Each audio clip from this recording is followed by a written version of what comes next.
আমরা যদি একটু খেয়াল করি তাহলে আমরা বর্তমান সময়ে যেভাবে চলছি এটা একেবারে আসলে ধ্বংস অনিবার্য। এটা আপনাকে খুব বেশি করে যে বুঝিয়ে বলতে হবে তা না। আপনি ছোট বাচ্চাদের দিকে তাকান, আপনি একটু ইয়াংস্টারদের দিকে তাকান, ইভেন আপনি নিজের দিকে তাকান, কোনো না কোনোটায় ঝামেলা রয়েছে। এই জন্য আমি বারবারই বলছি যে ধ্বংস হওয়ার আগে অবশ্যই এটা দেখেন এবং এটা মেনে চলেন। তো আমরা আসলে ধ্বংস মূলত বর্তমান সময়ে ডিরেক্টলি মদ বা নেশা যেটা মাদকদ্রব্য ওইটার মাধ্যমে যতটা না আগের সমাজটায় ছিল, এখন কিন্তু নতুন ধরনের আপনার মাদকাসক্তি, তাই না? এটা কি?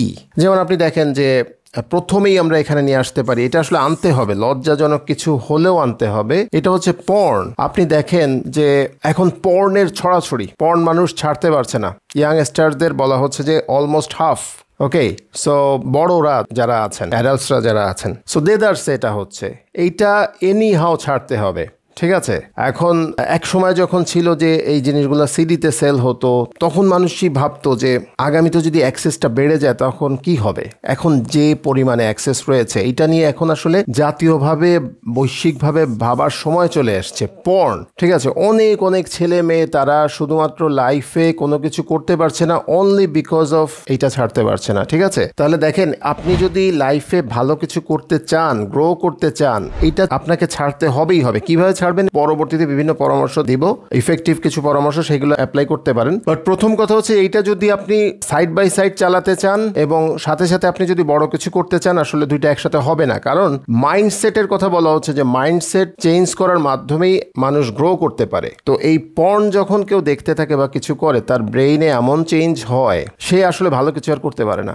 ওকে, সো অ্যাডিক্টেড হয়ে যায়, এটা ছাড়তে হবেই হবে।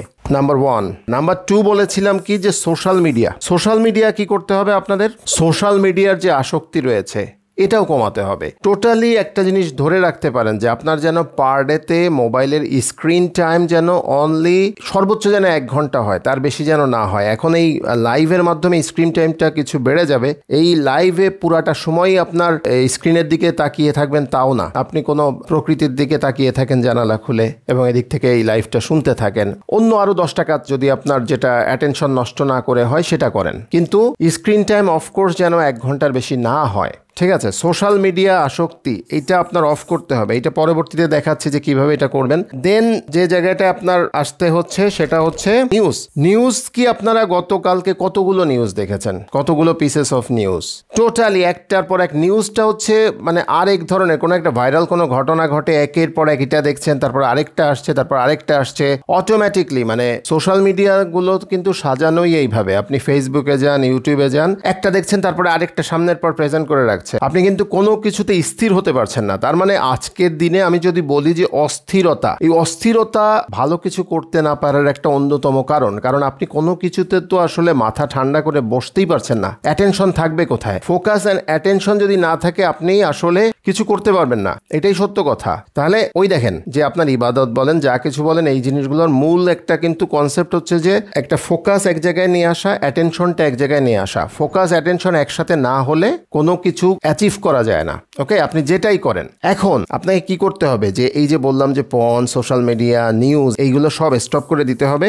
গেমস, যারা হয়তো বা অ্যাডাল্ট রয়েছেন, আপনারা কি করবেন? আপনারা অবশ্যই দেখবেন যে আপনাদের মধ্যেও অনেকেই কিন্তু কি করেন, এই গেমসগুলো রাখেন। অ্যাটলিস্ট অনেকে এরকম ভাবে রাখেন যে ঠিক আছে, আমি যদি যখন ফ্রি টাইম আছে তখন আমি এই গেমসগুলো খেলবো। ফ্রি টাইম বলে কিছু নাই, প্রত্যেকটা মোমেন্ট ইম্পর্টেন্ট, প্রত্যেকটা মোমেন্ট শেখার পেছনে দেন এবং প্রত্যেকটা মোমেন্টে আপনি এনরিচ হতে থাকেন, ঠিক আছে? লাইফে অনেক সময় চলে গেছে, ঠিক আছে? একটু চিন্তা করে দেখেন যে এই যে বছরগুলো চলে গেছে, এই বছরগুলোতে আপনি যদি প্রত্যেক দিন অল্প অল্প কিছু করেও শিখতেন, আজকে কোথায় থাকতেন আপনি? তাহলে এখন কি করতে হবে? আপনাকে একটু অবশ্যই বুদ্ধিমতী হতে হবে, হ্যাঁ? আর এখানে সব থেকে বড় কথা হচ্ছে যে মোস্ট অফ দ্য কেসেস আমি দেখেছি যে মানুষজন আসলে কি মিনিং অফ লাইফ, জীবনের যে মানে, এইটাই ধরতে পারে না, বুঝতে পারে না। কেউ হয়তো একটা জব করছেন, উনি ভাবছেন যে এইটাই আমার লাইফ তো হয়ে গেল, ঠিক আছে, এখন আমার আর নতুন শেখার কিছু নেই, আমি ওই চাকুরির বাদে যে সব টাইম আছে এই টাইমগুলো আমি হয় টিভি দেখবো, না হয় যে সোশ্যাল মিডিয়াতে থাকবো, এই অল টাইম আমি এইরকম একটা অবস্থায় থাকবো। এবং প্রত্যেকেই কিন্তু সত্যি কথা বলতে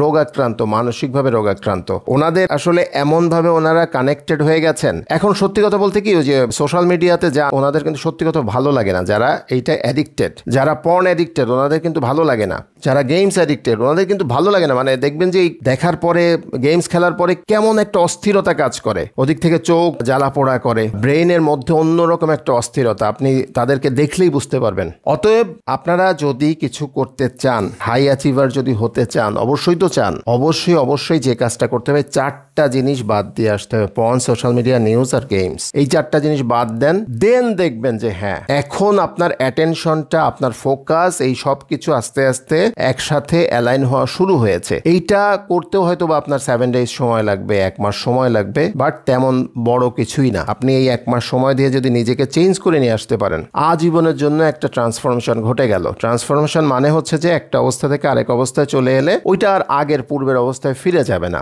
ওকে, সো এই জাস্ট ব্যাপার, এটা একটু খেয়াল রাখেন। মিনিং অফ লাইফের আরেকটা জায়গা হচ্ছে যে জবের কথা বলছি বা যেটাই করছেন ওইটা আপনার মিনিং অফ লাইফ না। লাইফের আসল মানে হচ্ছে সার্ভ করা, আসল মানে হচ্ছে প্রডিউস করা, আসল মানে হচ্ছে ক্রিয়েট করা। এটা আমি পরবর্তীতে দেখাচ্ছি।